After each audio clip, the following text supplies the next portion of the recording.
Drama की starting होती है हमारी फीमेल लीड शेंजी के साथ, जो कि हाई स्कूल से ही एक लड़के को बहुत ज्यादा लाइक कर रही होती है और वो उसकी डिजाइन करने का इंस्पिरेशन होता है। ऐसे ही कुछ साल बीत जाते हैं और शेंजी बहुत ही अच्छी डिजाइनर बन जाती है और अभी भी वो अपना डिजाइन बनाने में लगी होती है। और उसकी फ्रेंड कहती है कि तुझे फाइनली इतने टाइम बाद छुट्टी मिली और तू यहाँ पर आने के बाद भी डिजाइन ही बना रही है। हम देखते हैं कि इसी रेस्टोरेंट में ली भी आया होता है, जो कि हमारे इस ड्रामे का मेल लीड है। उसका फ्रेंड उसे कह रहा होता है कि आज तो तेरी ब्लाइंड डेट पार्टी थी ना, तो तू यहाँ पर क्या कर रहा है? देख, ऐसे छुप कर कोई फायदा नहीं होगा, तो क्यों ना तो किसी लड़की को डेट करने लग जा, फिर तेरे को ब्लाइंड डेट पर नहीं जाना पड़ेगा। और फिर ली का फ्रेंड शेंजी को देखकर उसे बताता है कि वो लड़की तुझे कितना देख रही है, तो लगता है वो तुझ में इंटरेस्टेड है, क्यों ना तू उसे डेट कर।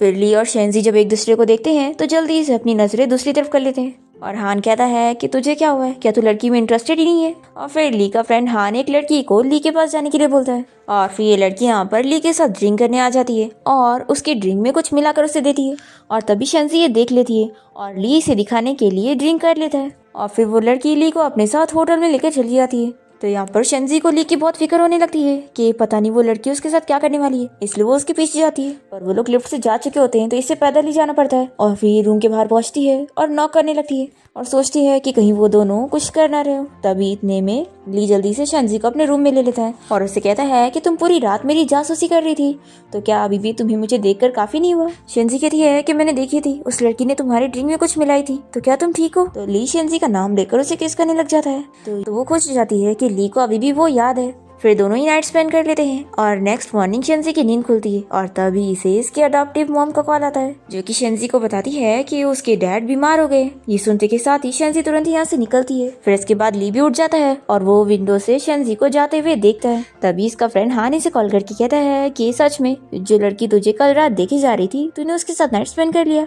तो कितना फास्ट है। और वैसे अब काम की बात मैं तुझे बता दूं कि वो लड़की कोई इनोसेंट नहीं है, उसके डैड हॉस्पिटल में है और बहुत ज्यादा बीमार है और वो एक डिजाइन कंपटीशन में पार्टिसिपेट कर रही है, जो कि तेरी कंपनी हैंडल करने वाली है। और ये सब का ये मतलब है कि वो लड़की स्पेशली तेरे लिए आई है, तो तू बिल्कुल भी उसके जाल में फंसना मत और फूल मत बन जाना। फिर लिए अपने असिस्टेंट को कॉल करके कंपनी की मीटिंग कैंसिल कर देता है और उसे कहता है कि वो उसे तुरंत ही हॉस्पिटल लेके चले। दूसरी तरफ हम देखते हैं कि यहाँ पर शेंजी जैसी हॉस्पिटल पहुंचती है तो डॉक्टर उसे बताता है कि उसके डैड बहुत ज्यादा बीमार है क्योंकि उनकी हार्ट फेल हो गया, तो तुरंत ही उनका हार्ट ट्रांसप्लांट करवाने की जरूरत है और इसमें पूरे 8 लाख लगेंगे। फिर शेंजी तुरंत ही भागते हुए अपने डैड को देखने के लिए पहुंचती है और तभी उसकी मॉम कहती है कि तुम टाइम पर आ गई, देखो तुम्हें ही अपने डैड को बचाना होगा। तो ये जल्दी से अपना कार्ड निकाल कर अपने अडॉप्टिव मॉम को देने लगती है और ये बताती है कि ये मेरे ग्रेजुएशन तक की सारी सेविंग्स है, जो कि पूरे 2 लाख है और बाकी के पैसे में जल्दी अरेंज करती है। तभी इसकी सिस्टर रैन वो कार्ड ले लेती है और फिर शेंजी अपने डैड से कहती है कि आप बिल्कुल फिक्र मत करो, मैं आपकी मेडिकल फीस के अरेंजमेंट करती हूँ, आपको कुछ नहीं होगा। और फिर शेंजी अपने सिस्टर रैन को समझा देती है कि अगर तुमने डैड के इलाज के पैसे को अपने ऊपर खर्च करी तो अच्छा नहीं होगा। तो रैन कहती है कि तुम भूलो मत कि तुम डैड की अडॉप्टेड डॉटर हो और मैं डैड की रियल बेटी हूँ, समझी? तो मैंने अगर ये पैसे खर्च भी कर ली तो क्या तुम मुझे जेल भेजोगी? शेंजी कहती है कि बिल्कुल नहीं, इतनी छोटी सजा मैं तुम्हें नहीं देने वाली हूँ, तुम तो एक्टर हो ना जिसकी बहुत अच्छी इमेज है, तो मैं तुम्हारे सारे बॉयफ्रेंड्स के साथ तुम्हारी इमेज को इंटरनेट पे डाल दूंगी, फिर तुम्हारे फैंस तुम्हें छोड़ देंगे क्योंकि उन्हें पसंद ही नहीं आएगा। तो अगर तुम ना चाहती हो कि मैं ऐसा करूँ तो इस पैसे को बिल्कुल हाथ नहीं लगाना। रैन को गुस्सा आने लगती है और कहती है कि मॉम आप ही इसे समझाओ, पर शेंजी इन लोग की कोई बात नहीं सुनती और यहाँ से चली जाती है। तो ये दोनों माँ बेटी को शेंजी पर बहुत ही गुस्सा आती है और तभी डैड कहने लगते हैं कि मेरी बीमारी कभी ठीक नहीं हो सकती, तो शेंजी के पैसे उसे वापस कर दो। तो मॉम कहती है कि बिल्कुल भी नहीं, तुमने उस लड़की को रास्ते से उठाकर घर लेकर आए थे और हमने उसके ऊपर इतने सालों तक पैसे खर्च करे और उसे पाले हैं, तो अगर हमने उसका पैसा लिए तो कौन सा गलत हुआ? और फिर ये अपनी बेटी रैन से कहने लगती है कि तुम फिक्र मत करो, तुम्हें जो खर्चा करना है इसमें से हम खर्च करेंगे। फिर ये देखकर डैड को तो बहुत ही बुरा लग रहा होता है। दूसरी तरफ शेंजी यहाँ पर पैसे का अरेंजमेंट करने के लिए बहुत ही परेशान होती है क्योंकि उसके फ्रेंड के पास भी पैसे नहीं होते और उसने शेंजी को मना कर दी होती है। और शेंजी जॉब ढूंढने के लिए जाती है तो उसे जॉब वाले भी मना कर देते हैं कि एडवांस में पैसे नहीं मिलेंगे। फिर शेंजी यहीं पर ही बैठकर रोने लग जाती है और फिर वो अपने आप को समझाती है कि रोने का क्या ही फायदा है, मुझे कोई रास्ता ढूंढना होगा। अब तभी इतने में यहाँ पर ली आ जाता है और इसे देखकर शेंजी पूछती है कि तुम यहाँ पर क्या कर रहे हो? तो ये कहता है कि तुम्हारे डैड के पास बहुत ही कम टाइम बचा है ना, तो चलो हम लोग एक डील करते हैं, तुम मुझसे शादी कर लो और मैं तुम्हें पैसे दूंगा जिससे तुम अपने डैड की जान बचा पाओगी। तो कहती है कि क्या तुम मजाक कर रहे हो? ये कहता है कि तुम तो मेरे अगेंस्ट इतने टाइम से प्लॉटिंग कर रही थी ना, तो तुम्हें खुश होना चाहिए, और देखो मेरा पेशेंस बहुत ही लिमिटेड है, मैं तुम्हें 10 सेकंड का टाइम दे रहा हूँ, जल्दी सोचो। और फिर ली काउंटिंग करने लग जाता है और शेंजी उसे देखकर अपना पुराना हाई स्कूल टाइम याद करने लगती है कि कैसे वो उसे देखकर हमेशा स्केच बनाया करती रहती थी और सभी लड़कियां उसका मजाक उड़ाती थी कि आखिर वो अपने आप को समझती क्या है जो टॉप स्टूडेंट को लाइक कर रही है। और वो लोग कहते थे कि ली उसे कभी भाव नहीं देगा, पर ली भी पहले से उसमें इंटरेस्टेड होता है। अब यहाँ पर ली तो काउंटिंग करे जा रहा होता है, तो शेंजी उसे हाँ कह देती है और ली खुश हो जाता है कि ठीक है अब ये हमारे बीच की डील है। फिर दोनों ही कोर्ट जाकर अपना मैरिज सर्टिफिकेट ले लेते हैं और फिर बाहर आते ही ली जल्दी से अपनी कार में बैठकर यहाँ से जाने वाला होता है, तो शेंजी जल्दी से भागकर जाती है और कहती है कि अब हमारी शादी हो गई तो मेरे पैसे दो। वो कहता है कि सच में तुम कुछ भी छुपाती नहीं हो, लेकिन मैं तुम्हें बता दूं कि हमारी ये शादी सिर्फ नाम की नहीं होने वाली है, जो सर्टिफिकेट लेकर हो गया। अब शादी के बाद हम दोनों साथ में रहने वाले हैं, तो मैं तुम्हें 1 घंटे का टाइम दे रहा हूँ, तुम रेडी हो जाओ, फिर मैं तुम्हें पिक करने आऊंगा। और ये बोलते के साथ ही वो कार से चला जाता है और इसे गुस्सा आती है कि ये सब जानबूझ के कर रहा है। फिर इसके बाद ली का असिस्टेंट उसे शेंजी की सारी इन्फॉर्मेशन बताने लगता है कि शेंजी जब 5 साल की थी तभी उसे शेन फैमिली ने अडॉप्ट करे थे और आप दोनों सेम हाई स्कूल में पढ़ते थे, और 1 हफ्ते आपको डेट करने के बाद उसने आपको डंप कर दी थी। और फिर इसके बाद मिस शेंजी अपने अडॉप्टिव डैड के साथ अब्रॉड चली गई थी, पर फिर 3 महीने बाद उनके डैड का हार्ट फेलियर हो गया तो वो अब्रॉड से वापस आ गई और फिर उन्होंने डिजाइन कंपटीशन में पार्टिसिपेट किया और अब वो फाइनल तक पहुंच गई है। फिर असिस्टेंट ली को एडवाइस देने लगता है कि बॉस आपको उस मिस शेंजी से केयरफुल रहना चाहिए, क्योंकि आप हैंडसम होने के साथ साथ उनके रिच एक्स बॉयफ्रेंड हो, तो वो जरूर आपको टारगेट कर रही है। फिर ये सब सुनकर कुछ कह नहीं रहा होता है, तो असिस्टेंट कहता है कि बॉस क्या आप मिस शेंजी के जाल में तो नहीं फंस गए, और वैसे जब आप जानते हैं कि वो आपको पैसों के लिए अप्रोच कर रही है तो आखिर आप उनको डिजाइन कंपटीशन से डिस्क्वालीफाई क्यों नहीं कर देते। तो ली कहता है कि ये उससे रिवेंज लेने की बहुत छोटी सजा होगी। तो असिस्टेंट पूछता है कि बॉस फिर आप मिस शेंजी के साथ क्या करने वाले। तो ये कहता है कि अभी मैं उसके साथ खेलूंगा। और फिर इसके बाद ली शेंजी को पिक करने के लिए जाता है और उसे कार में बैठने के लिए बोलता है, तो वो पूछती है कि तुम्हारी कार कहाँ पर है। तो वो दिखाता है साइकिल को। इसे देखकर लिंजी शॉक हो जाती है कि वो इसे कबाड़ी वाली साइकिल पे बैठने बोल रहा है। फिर ये उसे उठा के बैठा देता है और साइकिल चलाने लगता है। ये पूछती है कि तुम्हारी कार कहाँ चली गई, तो ये बताता है कि वो एक्सपायर हो गई। और फिर इसके बाद ली शेंजी को लेकर एक चॉल एरिया में पहुंचता है। तो ये कहती है कि मुझे याद है तुमने मुझे बताया था कि तुम नंशन विला में रहते हो। तो ये बताता है कि एक्चुअली कुछ प्रॉब्लम की वजह से मेरी फैमिली बैंकरप्ट हो गई थी और फिर मेरे डैड ने विला बेच दिए थे और अब हमारी फैमिली गरीब है। ये सुनकर ही पूछती है कि फिर तुमने मुझे 8 लाख उधार कैसे दिए। तो ये बताता है कि मैंने अपनी बची कुची प्रॉपर्टी को बेच दिया और वही पैसे तुम्हें दे दिए। और ये सोचता है कि इसे क्या लगा था कि मैं बहुत ही रिच होऊंगा, लेकिन अब तो ये अपसेट होगी। फिर शेंजी सोचती है कि मैं तो इसके बारे में गलत ही सोच रही थी, मुझे लगा था कि ये बस एक वही रिच यंग मैन होगा जो गेम्स खेलते हैं, पर ये मेरे साथ कोई गेम नहीं खेल रहा है बल्कि अपने सारे पैसे से मेरी हेल्प कर रहा है। ली को तो बहुत ही खुशी मिल रही होती है और वो सोचता है कि बस अब तुम वेट करो, मजा तो अभी शुरू हुआ है। और फिर वो कहता है कि चलो घर चलते हैं। फिर इसके बाद ये इसे अपने घर ले आता है और शेंजी देखने लगती है कि ये घर कितना छोटा है। ली सोचता है कि इसने क्या सोची थी कि ये एक रिच लड़के को फंसाएगी, और अब इसे पता लग रहा है कि मैं तो इतना गरीब हूँ, तो अब ये मन ही मन पछतावे क्या सुरो रही होगी। पर शेंजी तो ली के बारे में सोच रही होती है कि बेचारी की फैमिली बैंकरप्ट हो गई और इसे इतने छोटे घर में रहना पड़ रहा है, पर फिर भी इसने अपने पैसे मुझे देकर मेरी हेल्प किया, तो मुझे भी पैसे कमाकर इसे रिपे करना चाहिए। फिर ली सोचने लगता है कि अब ये मुझसे डिवोर्स के लिए बात करेगी, पर तभी ये तो कहती है कि ये घर बहुत ही अच्छा है, चलो इसको क्लीन करते हैं,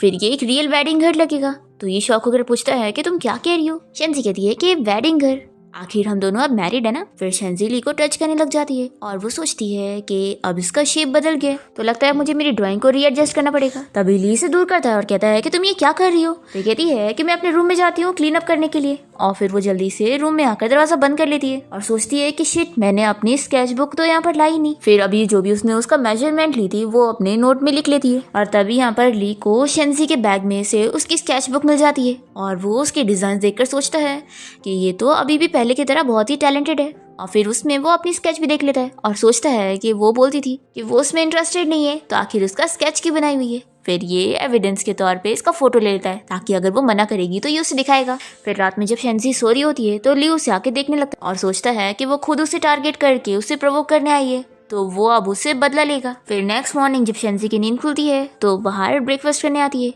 ली उसे बताता है कि अभी मुझे मेरी सैलरी नहीं मिली और घर पे पैसे नहीं है, तो तुम्हें इस सिंपल ब्रेकफास्ट से ही काम चलाना होगा। शेंजी पूछती है कि ये खिचड़ी और अचार तुमने बनाए हो, तो ये हाँ कहता है और खुश हो रहा होता है कि अब इसे मजा मिल रहा होगा। शेंजी तो मन ही मन उसके लिए अपसेट हो रही होती है कि बेचारे के पास एक तो पैसे नहीं है, पर फिर भी उसने सुबह उठ के मेरे लिए ब्रेकफास्ट बनाया, जबकि मैंने तो इसे पैसे उधार लिए हूँ। तभी ली पूछता है कि क्या हुआ, तुम्हें ब्रेकफास्ट पसंद नहीं आया। तो कहती है कि बिल्कुल नहीं, बहुत अच्छा है, और वो पूरा फिनिश करती है। और फिर उसे बताती है कि आज मुझे एक इंटरव्यू के लिए जाना है। तो कहता है कि मैं तुम्हें अपनी कार से छोड़ दूंगा। तो शेंजी कहती है कि नहीं, इसकी जरूरत नहीं है, क्योंकि तुम्हारी कार के लिए पार्किंग स्पेस ढूंढना बहुत मुश्किल होता है, तो मैं रेंट बाइक से ही चली जाऊंगी। और फिर ये सोचती है कि मुझे प्राइस जीतना ही होगा, फिर मैं इसे रिपे कर पाऊंगी। ली तो सोच रहा होता है कि तुम्हें क्या लगा था कि तुम मुझसे शादी करके प्राइज जीत लोगी।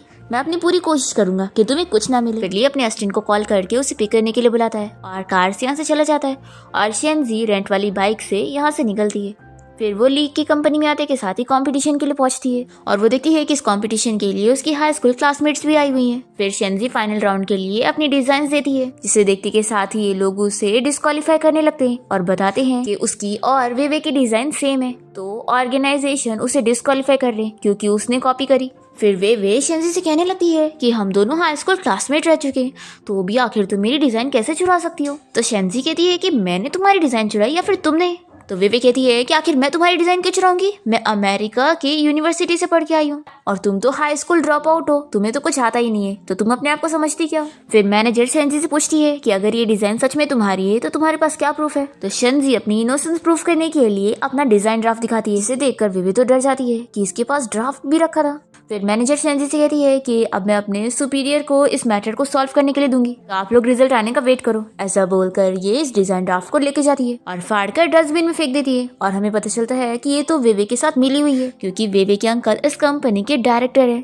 और फिर वे तो खुश हो जाती है कि शेंजी अब बिना प्रूफ के ये कंपटीशन जीत ही नहीं सकती। फिर इसके बाद हम देखते हैं कि ली अपने ऑफिस में आया होता है और उसके एम्प्लॉयज उसे कंपटीशन का रिजल्ट लाके देते हैं और ली पूछता है कि इस बार कितने तक को प्राइज मिलने वाला है। तो एम्प्लॉय बताता है कि जो फर्स्ट, सेकेंड और थर्ड है उनको। फर्स्ट पेज पर ही शेंजी का डिजाइन होता है। तो ये देखते के साथ ही वो कह देता है कि शेंजी मेरी हाई स्कूल क्लासमेट थी और मेरी उसके साथ बनती नहीं थी, तो इसलिए उसे 4th प्लेस पे रखो। तो एम्प्लॉय बताता है कि बॉस वो मिस वेवे की डिजाइन है, शेंजी की नहीं। मिस शेंजी तो डिजाइन कॉपी के इल्जाम में डिस्क्वालीफाई हो चुकी है। तो ये सुनकर ली शॉक हो जाता है और कहता है कि मैंने कल ही शेंजी की डिजाइन देखा था, तो ऐसा हो ही नहीं सकता कि उसने डिजाइन कॉपी करी है। फिर ये एम्प्लॉय तो ये सुनकर शॉक हो जाता है कि बॉस कल रात मिस शेंजी के साथ थे, फिर तो हम लोग गए। ये अपने दूसरे एम्प्लॉय से पूछता है कि शेंजी कहाँ पर है, तो बताता है कि उसे कंपनी से बाहर निकाल चुके हैं। तो ये सुनते के साथ ही ली शेंजी को ढूंढने के लिए निकलता है। दूसरी तरफ मैनेजर यहाँ पर सभी को बता देती है कि इस कंपटीशन की विनर मिस वेवे है और शेंजी तुम्हें डिस्क्वालीफाई किया जा रहा है क्योंकि तुमने अपनी डिजाइन प्रूफ नहीं करी, तो तुमने तो डिजाइन चोरी करी हो। तो शेंजी कहती है कि मैंने जो ड्राफ्ट दी थी तुम उसे डिनाई कर रही हो, इसका ये मतलब है कि तुम भी जरूर उस वेवे के साथ मिली होंगी। तो मैनेजर ये सुनकर शेंजी के ऊपर हाथ उठाने जा रही होती है, पर इतने में ली यहाँ पर आकर उसका हाथ रोक देता है। फिर शेंजी से पूछती है कि तुम यहाँ पर क्या कर रहे हो। तो ये बताता है कि मैं कुछ काम करने आया था। फिर मैनेजर ली को चिल्लाने लगती है कि तुम हो कौन और हमारे मैटर के बीच में क्यों घुस रहे हो। तो डायरेक्टर उसे चिल्लाता है कि वो क्या कह रही है और फिर उसे बताने जा रहा होता है कि ली है कौन। तो उससे पहले ली जल्दी से इन लोग को बताता है कि मैं इलेक्ट्रिशियन हूँ। तो मैनेजर और हंसने लगती है कि तुम बस एक इलेक्ट्रिशियन हो और अपने आप को पता नहीं क्या समझ रहे थे, और वैसे भी तुम्हें तो फर्स्ट फ्लोर पर होना चाहिए ना, तो तुम यहाँ पर क्या कर रहे हो। तो ये सुनकर शेंजी को गुस्सा आती है और वो ली को प्रोटेक्ट करने के लिए इसे चिल्लाती है कि आखिर ये इलेक्ट्रिशियन है तो इससे क्या, तुम 18th फ्लोर पर काम कर रही हो तो अपने आप को बड़ी महान समझ रही हो, फिर तो जो 28th फ्लोर पर होगा उससे तो तुम क्रोन पहनाओगी, और अपने आप को इतनी पावरफुल समझ रही हो तो रॉकेट पे क्यों नहीं चली जाती। फिर ये सुनकर सभी मैनेजर के ऊपर हंसने लग जाते हैं और फिर शेंजी कहती है कि अब तुम मना कर रही हो ना कि मैंने तुम्हें ड्राफ्ट नहीं दी थी, तो हम सीसीटीवी फुटेज चेक कर लेते हैं, फिर सच पता लग जाएगा। फिर यहाँ पर एम्प्लॉय सीसीटीवी फुटेज लेकर आता है, पर उसमें से कुछ सीन्स डिलीटेड होते हैं जिसका कुछ प्रूफ भी नहीं होता कि ये किसने किया। फिर मैनेजर कहती है कि अब तुम क्या कहना चाहोगी, जो तुम बोल रही हो इस बात का तो कोई प्रूफ ही नहीं है, तो इसका यही मतलब है कि तुम ही झूठ बोल रही हो और तुमने सच में डिजाइन चोरी की है। फिर शेंजी अपना दिमाग लगाती है और वो उस डस्टबिन को ढूंढ के ले आती है जिसमें उसने उसके डिजाइन को फाड़ कर फेंकी थी। शेंजी उन पेपर्स के सारे टुकड़ों को नीचे गिराती है और फिर उसे बराबर से रख कर वो अपना डिजाइन पेपर सही कर लेती है। तो वे उसे चिल्लाती है कि तुम ये सब करके अपने आप को क्या प्रूफ कर रही हो। शेंजी कहती है कि तुम्हें क्या लगता है कि ये डिजाइन मैंने सेपरेट बनाई थी, बिल्कुल नहीं। और फिर वो अपने बाकी डिजाइन दिखाती है कि ये डिजाइन की सीरीज है।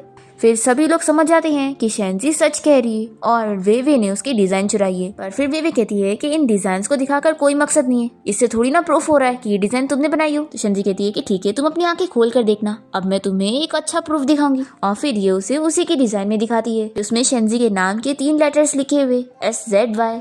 फिर तो पूरा प्रूफ हो जाता है कि ये शेंजी की डिजाइन है और वो बताती है कि वो अपने हर डिजाइन में ये लिखती है। फिर वे डिस्क्वालीफाई होने के बाद शेंजी को चिल्लाने लगती है कि तुमने ये सब प्लानिंग करी हो ना मेरे खिलाफ। शेंजी कहती है कि बिल्कुल नहीं, मैं ये सब क्यों प्लान करूंगी, लेकिन हाँ अगर कोई चीज मेरी है तो मैं उसे छोड़ने वाली नहीं हूँ। क्योंकि मैं अपनी हर चीज पर अपने नाम के लेटर्स लिखती हूँ जिससे मेरी चीज कोई नहीं ले सकता। तो ये सुनकर ली पुरानी चीजें याद करने लगता है कि शेंजी ने एक बार उसे जूस दी थी और उस जूस के बॉक्स पर भी उसने SZY लिखी थी, जिसे देखकर वो कहता है कि क्या तुम पागल हो, तुम इस पर भी अपना नाम लिख रही हो। तो वो बताती है कि मैं अपनी हर चीज पर अपना नाम लिखती हूँ कि कोई भी मेरी चीज को अपना ना कह सके।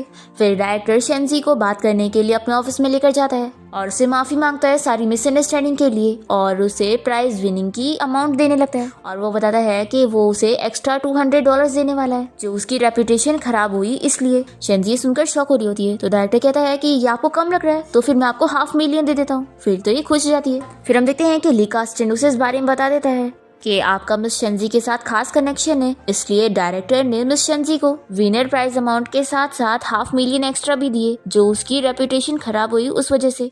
ये सुनकर ली कहता है कि ये तो वो डिजर्व करती है तो इतने पैसे तो उसे मिलने चाहिए। डस्टिन कहता है कि बॉस अब आप मिस शेंजी को पैसे देना चाहते हैं जबकि आप तो उन्हें बुली करने आए थे। तो ये कहता है कि तुम क्या कह रहे हो, जोर से बोलो। तो डस्टिन कहता है कि बॉस कुछ भी नहीं, मैं तो बस कह रहा था कि अब आपने मिस शेंजी की पैसों की प्रॉब्लम सॉल्व कर दी है तो कहीं ऐसा तो नहीं कि अब वो आपको छोड़कर चली जाएगी। तो ये सुनकर ली तुरंत ही शेंजी को कॉल करने लगता है पर उसका फोन स्विच ऑफ बताता है। डस्टिन कहता है कि बॉस आपको इतना टेंशन लेने की जरूरत नहीं है क्योंकि $500,000 आपकी प्रॉपर्टी के कंपैरिजन में कुछ भी नहीं है। फिर ली जल्दी से घर जाता है और वो बस यही डर रहा होता है कि कहीं शेंजी उसे सच में छोड़कर न चली गई हो। पर वो तो इसे दरवाजा खुलते के साथ ही सरप्राइज देती है और दिखाती है कि उसने कैंडल लाइट डिनर की प्रिपरेशन की है। वो पूछता है कि ये सब क्या है तो ये बताती है कि आज मैं बहुत ज्यादा खुश हूँ, अब मुझे मेरे डैड की सर्जरी के लिए पैसे मिल चुके हैं क्योंकि मैंने डिजाइन कंपटीशन का विनर अमाउंट भी जीती हूँ और साथ ही बोनस भी। तो इस खुशी में मैंने सेलिब्रेट करने के लिए सारी प्रिपरेशन करी और केक भी लेकर आई हूँ। तो चलो अब तुम कैंडल फूको। तो ये कहता है कि तुम मुझे ये करने के लिए क्यों बोल रही हो। शेंजी कहती है कि वो इसलिए क्योंकि मैं जब से तुमसे मिली हूँ मेरी सारी चीजें अच्छी हो गई तो इसी वजह से मैं तुम्हें गिफ्ट देना चाहती थी पर मुझे पता नहीं था कि तुम्हें क्या पसंद होगा इसलिए मैंने ये सब प्रिपेयर करी। ली बहुत ज्यादा खुश हो जाता है और शेंजी का हाथ पकड़ के कहता है कि तुम मुझे गिफ्ट देना चाहती हो ना तो मुझे अभी चाहिए। तो शेंजी कहती है कि लेकिन मुझे भी कुछ रिटर्न भी चाहिए। ली सोचता है कि सच में ये अपने असली रंग दिखाई देती है। फिर वो पूछता है कि तुम्हें क्या चाहिए तो ये बताती है कि ऑफ कोर्स तुम। और फिर वो उसका जैकेट वगैरह उतारने लगती है और फिर मेजर टेप से उसका मेजर लेने लग जाती है। पहले तो बहुत ही शाय हो रहा होता है पर ये अपना मेजर लेकर ही मानती है और कहती है कि अब मेरा काम हो गया, तुम जा सकते हो। और कहता है कि तुम मेरा फायदा उठाने के बाद ऐसी जा रही हो। और फिर वो शेंजी को किस करने लग जाता है पर तभी इतने में शेंजी की फोन की रिंग बजने लगती है तो वो उसे दूर करती है और कॉल उठाती है। शेंजी को हॉस्पिटल से कॉल आया होता है जिसके बाद वो तुरंत ही हॉस्पिटल जाने के लिए निकलती है। फिर शेंजी जब हॉस्पिटल पहुंचती है तो नर्स उसे बताती है कि उसकी फैमिली ने उसके डैड को हॉस्पिटल से डिस्चार्ज करवा के लेके जा चुकी है और उसके डैड ने उसके लिए एक लेटर छोड़ कर गए। और नर्स बताती है कि आपके डैड ने मुझे आपको ये मैसेज भी देने के लिए कहा कि वो आपके साथ अपने सारे रिश्ते खत्म कर रहे तो आप दोबारा उन्हें कांटेक्ट मत करना क्योंकि वैसे भी हमारा खून का रिश्ता नहीं है। फिर ये मैसेज देकर नर्स यहाँ से चली जाती है और शेंजी याद करने लगती है कि कैसे जब वो छोटी सी थी तब वो खो गई थी।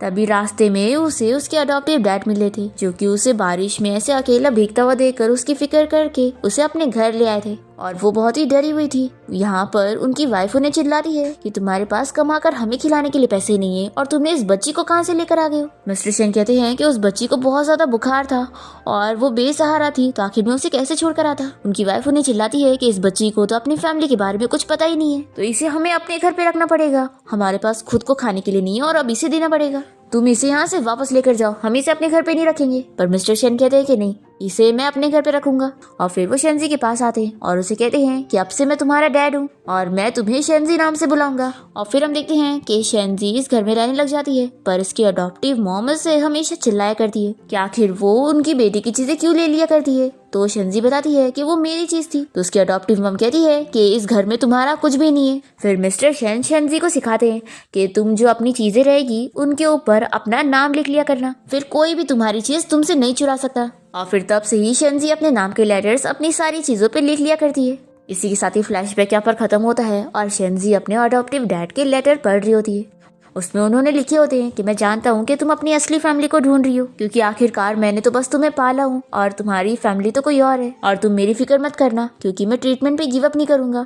शेंजी ये लेटर पढ़ते हुए रोने लग जाती है और सोचती है कि लेकिन आपने मुझ पर तो गिव अप कर दिया। तभी इतने में यहाँ पर ली आ जाता है और इसे रोते हुए देखकर जल्दी से वो उसे उठा के घर ले आता है और पूछता है कि क्या तुम ड्रिंक करना चाहोगी। फिर वो थोड़ी सी ड्रिंक करने के बाद बहुत ज्यादा ड्रंक हो जाती है और उससे और ड्रिंक मांगने लगती है और कहती है कि इसमें मेरा नाम लिखा है तो ये पूरी मेरी है। पर फिर ली जल्दी से उसे रोकता है और रूम में ले आता है। यहाँ पर शेंजी इतनी ड्रंक होती है कि उसे कहने लगती है कि तुम मेरे नहीं हो क्योंकि मेरी हर चीज पर मेरा नाम लिखा होता है और तुम्हारे ऊपर मेरा नाम नहीं है। ली कहता है कि तुम्हें कैसे पता कि मेरे ऊपर तुम्हारा नाम नहीं है। ऐसा बोलते ही वो उसे किस करता है, पर फिर शेंजी तो सो जाती है और फिर ये कहता है कि शेंजी तुम एक झूठी हो। फिर वो शावर लेने जाता है और हम देखते हैं कि उसके हाथ पे शेंजी के नाम का टैटू है। फिर हम देखते हैं कि ली को उसकी मॉम की कॉल आती है और वो उससे पूछती है कि आखिर तुम ब्लाइंड डेट पर क्यों नहीं गए। सूजी तुम्हारा वेट करती रह गई और तुम वहाँ पर उसे मिलने ही नहीं गए। देखो मैं नहीं जानती, तुम्हें ब्लाइंड डेट पर जाना होगा या फिर कोई अपनी पसंद की लड़की ले आओ, और लड़की नहीं पसंद आ रही है तो लड़का भी चलेगा। तो ली कहता है कि मॉम आप परेशान मत हो, मैं चला जाऊंगा। फिर इसके बाद ली यहाँ बाहर आया होता है अपने फ्रेंड हान के साथ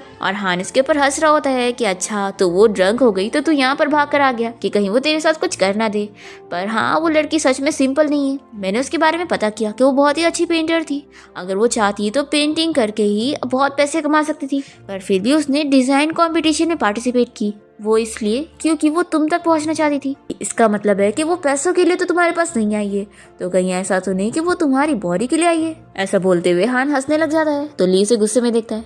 हान कहता है कि ठीक है मैं और मजाक नहीं उड़ाऊंगा, लेकिन वैसे क्या तू श्योर है कि कल की डिनर पार्टी में तू अपने साथ उसे लेके जाना चाहता है? क्योंकि तूने तो उसे ये बताया ना कि तू बैंकरप्ट है, तो अगर तू उसे पार्टी में लेके जाएगा तो तेरा सच एक्सपोज हो जाएगा। तो ली कहता है कि इसलिए तो मैं यहाँ पर तेरी हेल्प के लिए आया हूँ। फिर नेक्स्ट मॉर्निंग जैसे ही शेंजी की नींद खुलती है तो उसे कल रात के बारे में ठीक से कुछ याद ही नहीं होता और ली से बताता है कि कल तुम बहुत ही ड्रंक हो गई थी और तुमने मुझे बुली की। तो ये कहती है कि सॉरी मैं होश में नहीं थी, तो मुझे बताओ मैं क्या करूँ इसका भरपाया करने के लिए। तो वो कहता है कि क्या मैं तुम्हें रिटर्न में बुली करूँ? तो ये कहती है कि नहीं कुछ और चीज। तो ली कहता है कि ठीक है फिर आज रात तुम्हें मेरे साथ एक डिनर पार्टी में चलना होगा। शेंजी कहती है कि तुम्हारी फैमिली तो बैंकरप्ट हो चुकी है ना, तो पार्टी किस बात की?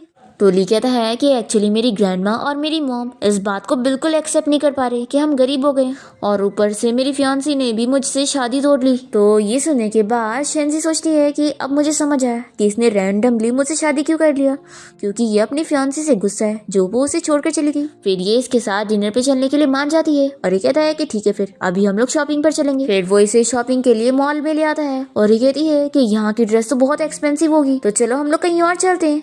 तो ये कहता है कि तुम फिक्र मत करो, मेरे पास डिस्काउंट कूपन है। और फिर ये मैनेजर को अपना कार्ड दिखाता है और मैनेजर ये कार्ड देखते के साथ ही पहचान जाती है कि ये तो इस मॉल के ओनर का कार्ड है। फिर ये इन लोग को बहुत ही अच्छे से ट्रीट करने लगती है और कहती है कि चलो मैं आपको पर्सनली खुद ही ड्रेस दिखाती हूँ। फिर शेंजी एक ड्रेस ट्राई करके आती है पर ली उसे कहता है कि ये इतनी खास नहीं है, तुम और भी ट्राई करो। तो ये कहती है कि क्या तुम्हारे डिस्काउंट कूपन में इतने पैसे हैं जो और भी खरीद सकते हैं? तो ये कहता है फिक्र मत करो, बहुत सारी खरीद सकते हैं। तभी यहाँ पर शेंजी की क्लासमेट वे अपनी फ्रेंड को लेकर आई होती है और यहाँ पर वो शेंजी और ली दोनों का ही मजाक उड़ाने लगती है कि ये वही डिजाइनर है जिसने उसकी डिजाइन चोरी की थी और ये उसका इलेक्ट्रीशियन बॉयफ्रेंड। ये लोग शेंजी और ली के ऊपर हंसने लगते हैं कि ये लोग कैसे यहाँ पर आ गए।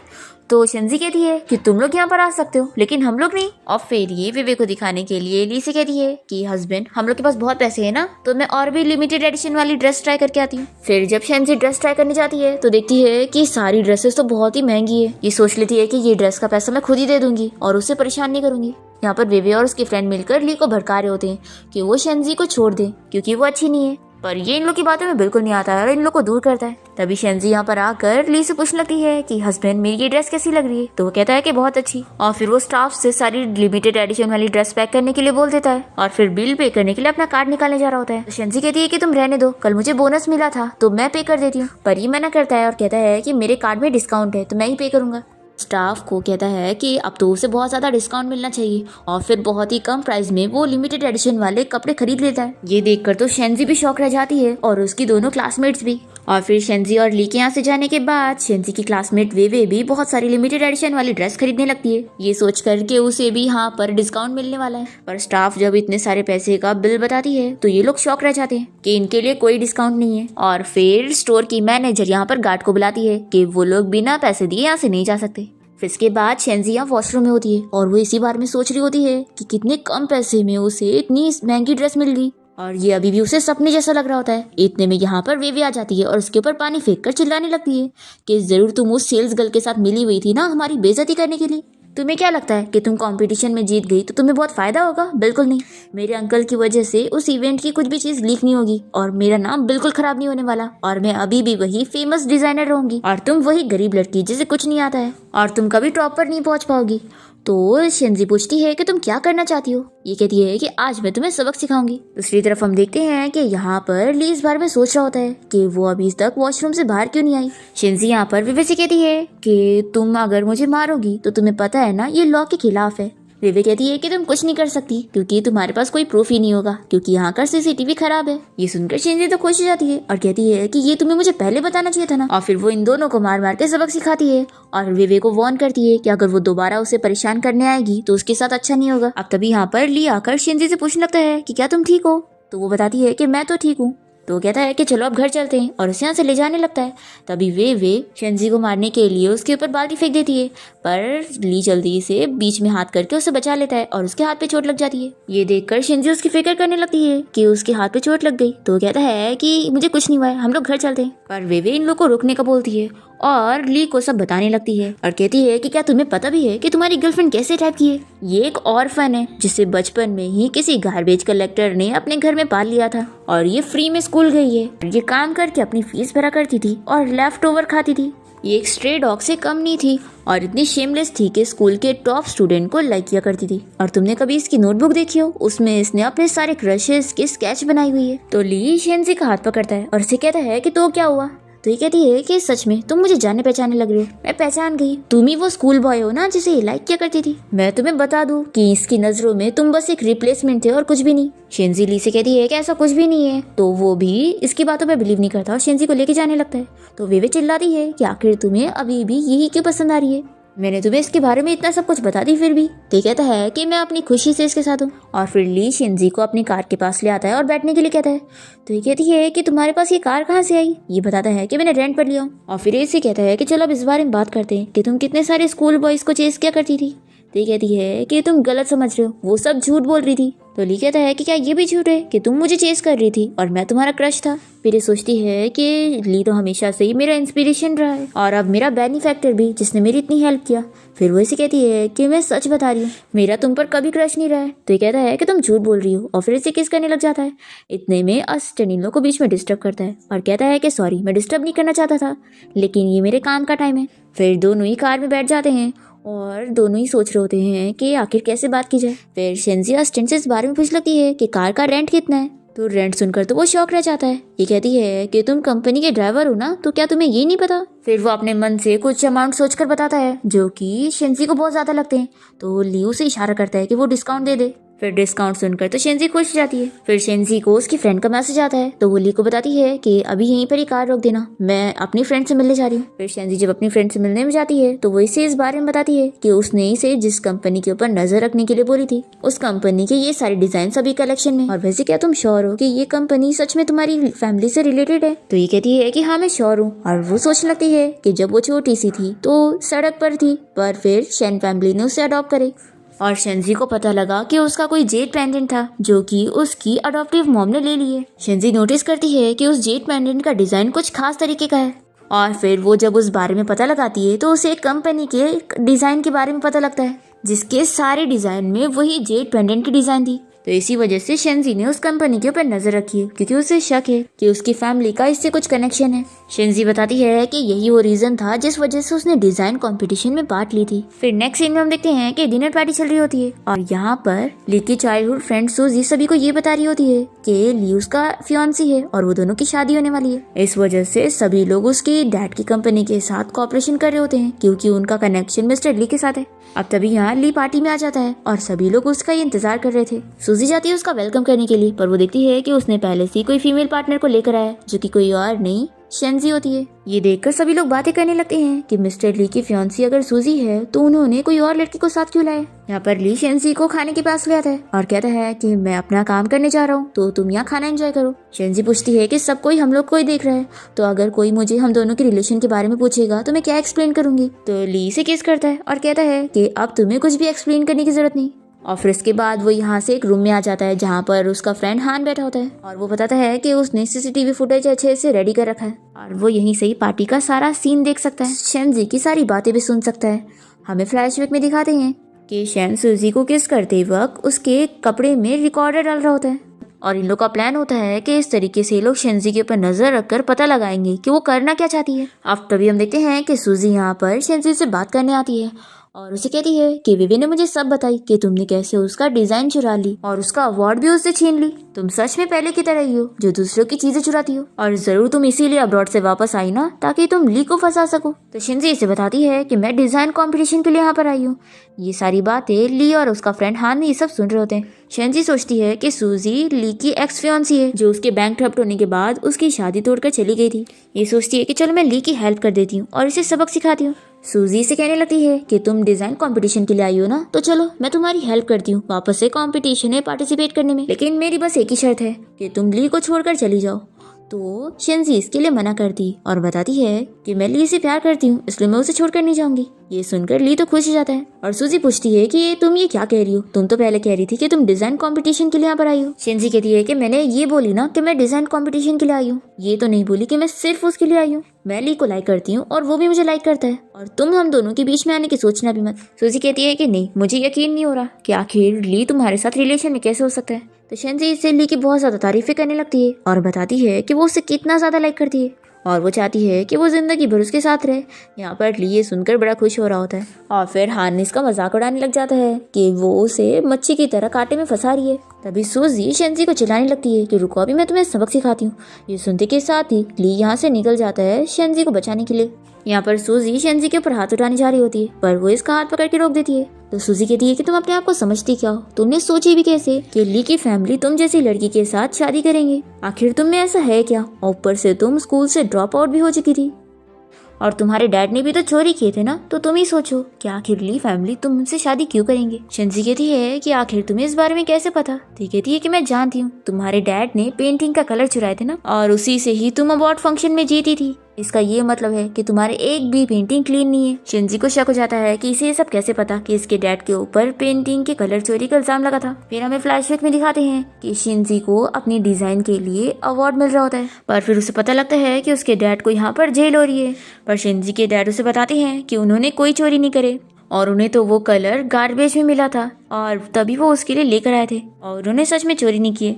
शिंजी कुछ नहीं कर पाती और बस अपने डैड को रोते हुए देखती है और फिर उसके बाद उसकी अडॉप्टिव मॉम उसे घर से निकाल देती है कि उसकी वजह से उसके डैड को जेल हुई, तो उसका घर में रह के क्या फायदा। फ्लैशबैक यहाँ पर खत्म होता है और शिंजी से कहती है कि मेरे डैड के ऊपर चोरी का इल्जाम तुम ही ने लगाई थी ना, क्योंकि इस बारे में पुलिस ने किसी को भी पता लगने नहीं दी थी, तो तुम्हें कैसे पता चला। सूजी भी मान जाती है कि हाँ, अगर ये सच भी है तो क्या हुआ, किसी के पास भी एविडेंस नहीं है कि मैंने तुम्हारे डैड को जेल पहुंचाई। शिंजी कहती है कि मैं सब समझ गई, तुमने जानबूझ के अपने पेंटिंग कलर को गार्बेज में फेंकी ताकि तुम मेरे डैड को जेल पहुंचा सको, और तुमने ये सब इसलिए की ताकि तुम मेरे डैड के जरिए उन्हें ब्लैकमेल करो कि वो मुझे स्कूल से निकाल दे, और तुम्ही ने उन्हें मजबूर करी कि वो मुझे यहाँ से अब्रॉड लेकर जाए। सू सब मान लेती है कि हाँ, मैंने ही सब करी थी, लेकिन तुम फिर भी मेरा कुछ नहीं कर सकती हो। यहाँ पर हान ये सारी बातें सुनकर रिकॉर्ड करने लग जाता है। सू कहती है कि मेरी फेंकी हुई चीज कोई भी नहीं उठा सकता, मैं किसी को भी लेने नहीं दूंगी, चाहे वो ली ही क्यों ना हो। शिंजी हंसने लग जाती है और कहती है कि मुझे यकीन नहीं आ रहा, तुम ये सारी हरकतें बस एक मैन को छीनने के लिए कर रही थी जो कि तुम्हें मिल नहीं पा रहा है। सू को गुस्सा आती है और वो शिंजी के ऊपर हाथ उठाने जा रही होती है, पर शिंजी इसे रिटर्न में स्लैप मारती है और कहती है कि ये मेरे डैड की तरफ से था जो तुमने उन्हें 2 साल के लिए जेल पहुंचा दी। अब तभी इतने में यहाँ पर ली आ जाता है और सू जल्दी से उसे शिंजी के बारे में कंप्लेन करने जा रही होती है, पर वो उसकी बात नहीं सुनता और शिंजी से पूछता है कि क्या तुम्हारा हाथ ठीक है। तो शिंजी कहती है कि मुझे यहाँ पार्टी में बिल्कुल अच्छा नहीं लग रहा है, तो चलो हम लोग घर चलते हैं। तभी सू जल्दी से ली को बताने लगती है कि क्या तुम्हें इस बारे में पता है कि आखिर ये तुम्हें छोड़कर क्यों गई थी, क्योंकि इसने मेरी मॉम से तुम्हें छोड़ने का $50,000 ली थी। तुमने इसके लिए कितना कुछ किया, पर इसकी नजर में तुम कुछ भी नहीं थे, और आज भी ये डिजाइन कंपटीशन के लिए आई है, तुम्हारे लिए नहीं। इसलिए तुम अब समझ जाओ कि ये बिल्कुल अच्छी नहीं है और सिर्फ मैं ही तुम्हें डिजर्व करती हूँ, ये बिल्कुल नहीं।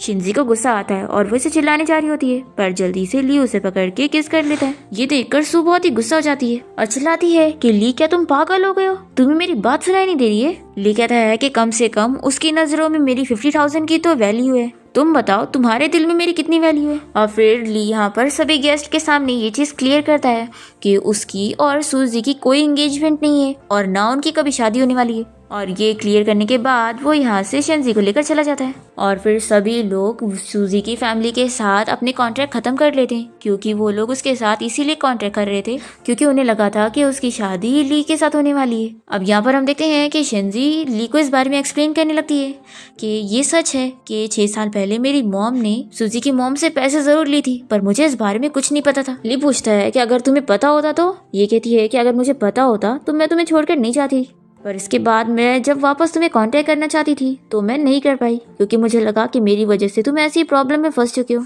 वो ली को ये भी बताती है कि अभी वो जो भी सूजी को कह रही थी उसके बारे में वो सब झूठ था, वो बस उसे गुस्सा दिलाने के लिए बोल रही थी कि वो उसे बहुत लाइक करती है। इस बात से ली गुस्सा हो जाता है और यहाँ से चला जाता है। तो शेंजी भी उसके पीछे जाती है और फिर वो बाहर आकर ली को रोक रही होती है कि वो इतनी ज्यादा ड्रिंक ना करे। तभी इतने में यहाँ पर एक लड़की आ जाती है और वो ली में बहुत इंटरेस्ट ले रही होती है। तो ली भी शेंजी को दिखाने के लिए उसके साथ ड्रिंक करने लगता है और उसे कहता है कि अगर वो उसके साथ ड्रिंक करना चाहती है तो वो उसके ऊपर 50,000 लगाए क्योंकि उसकी इतनी वैल्यू है। तो वो लड़की पैसे लगाने लग जाती है। ये देखकर शेंजी बहुत जेलस होती है और वो उससे ज्यादा पैसे लगाती है, पर ये लड़की तो हार नहीं मान रही होती है और ली का पीछा नहीं छोड़ रही होती है।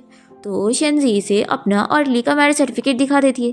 तो ये लड़की गुस्सा हो जाती है कि वो दोनों इसके साथ गेम खेल रहे थे। फिर यहाँ पर शेंजी ली से कहती है कि चलो अब हमें चलना चाहिए, वो लड़की वापस आ गई तो हमसे पैसे मांगेगी और मेरे पास पैसे नहीं है। तभी ली जल्दी से शेंजी को रोकता है और फिर उसे किस करने लगता है। तभी उसके हाथ पे ड्रिंक गिर जाती है तो वो जल्दी से वॉशरूम का बहाना करके भाग जाती है और तभी वो यहाँ पर किसी बंदे से टकरा जाती है जो कि मिस्टर फैंग होता है, उसी कंपनी का सीईओ जिसके बारे में वो पता कर रही है। वो शेंजी को देखते के साथ ही अपनी खोई हुई छोटी बहन को याद करने लगता है जो कि कोई और नहीं बल्कि शेंजी होती है और वो उसे ढूंढ रहा है। फिर ये मिस्टर फैंग अपने असिस्टेंट को शेंजी के बारे में और इन्फॉर्मेशन निकालने का कहता है।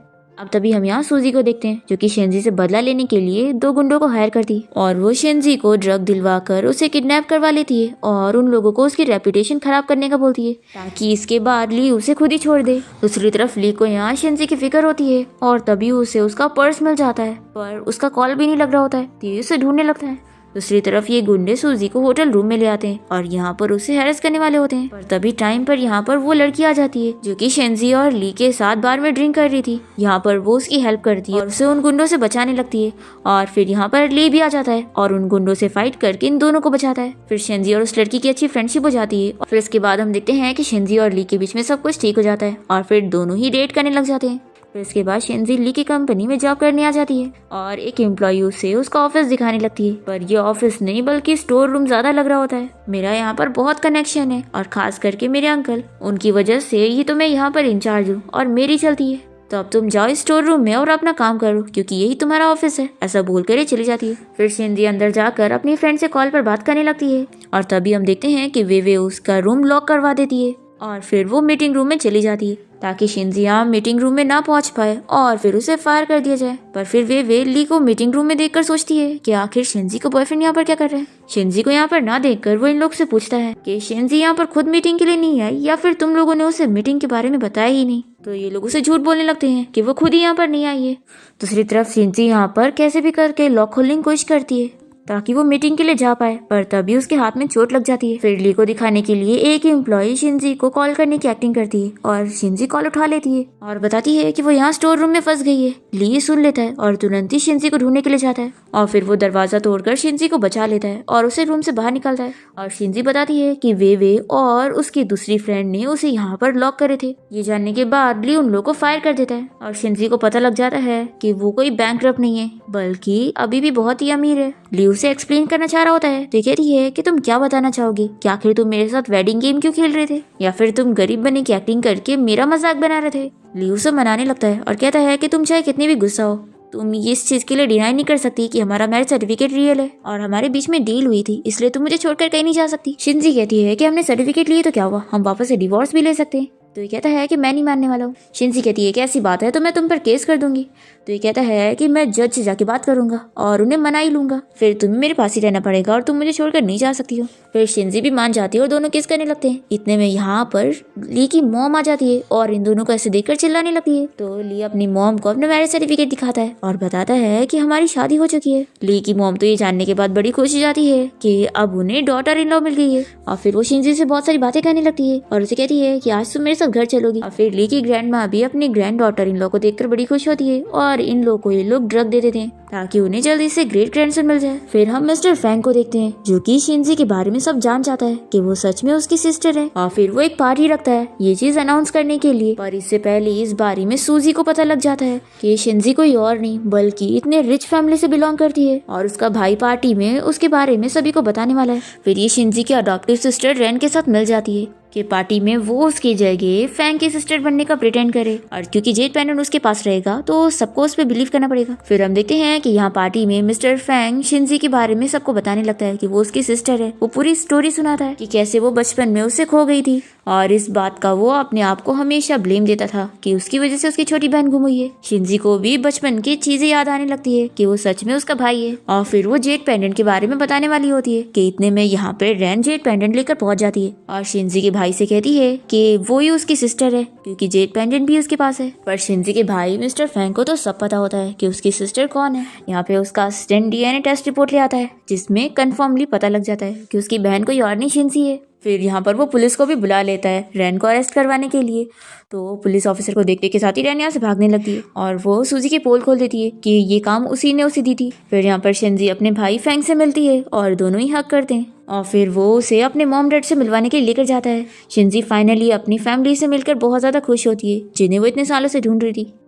फिर हम देखते हैं कि शिंजी हॉस्पिटल में चेकअप के लिए जाती है और उसे पता लगता है वो प्रेग्नेंट हो गई है। फिर शिंजी घर आ जाती है और फिर जब वो ली को इस बारे में बताती है तो वो बहुत ज्यादा खुश हो जाता है कि वो डैडी बनने वाला है। फिर दोनों ही बहुत ज्यादा खुश होते हैं और नेक्स्ट हम देखते हैं कि शिंजी के मॉम डैड अचानक से बिजनेस ट्रिप पर जा रहे होते हैं और वो उसे समझाते हैं कि वो लोग जल्दी वापस आ जाएंगे और फिर उन दोनों की शादी अटेंड करेंगे। फिर ली इस बारे में बहुत ही खुश होता है कि वो शिंजी को अपनी ब्राइड बनाने वाला है और इसी के साथ इस ड्रामा की हैप्पी एंडिंग यहाँ पर हो जाती है।